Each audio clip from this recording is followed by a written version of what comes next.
បាទនេះគឺជាសកម្មភាពការផ្លាស់ប្ដូរកញ្ចក់រថយន្ត BMW 520D ឆ្នាំ2017បាទសូមគោរពជម្រាបសួរពុកម៉ែបងប្អូនទាំងអស់គ្នាបាទបើសិនជាពុកម៉ែបងប្អូនចង់បានកញ្ចក់រថយន្តដែលមានគុណភាពល្អនិងជាងដែលមានជំនាញច្បាស់លាស់ផ្នែកកញ្ចក់រថយន្តដែលគាត់មានជំនាញនិងបទពិសោធន៍យូរឆ្នាំខាងផ្លាស់ប្ដូរសូមកុំភ្លេចខាងកុសលសុខមាន2បាទ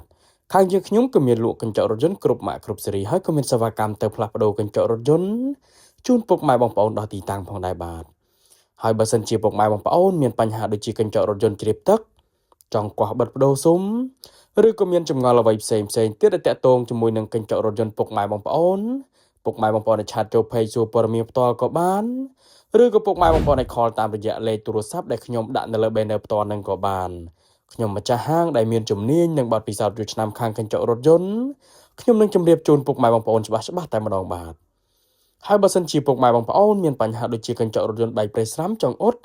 ខាងខ្ញុំក៏មានជាងជំនាញច្បាស់លាស់ខាងអ៊ុតកញ្ចក់រថយន្តនឹងផងដែរណាពុកម៉ែបងប្អូនបាទពុកម៉ែបងប្អូនមកដល់ទីតាំងហាងផ្ទាល់ក៏បាន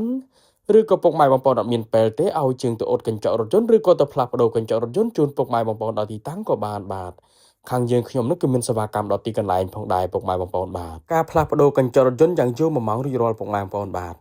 ឥឡូវនឹងការផ្លាស់ប្ដូរកញ្ចក់រថយន្ត BMW 520D ឆ្នាំ2017នឹងគឺបានរួចរាល់បាទអរគុណច្រើនសម្រាប់ពុកម៉ែបងប្អូនដែលទស្សនាវីដេអូនេះចុងក្រោយសូមអរគុណគ្រប់ជ្រាបលា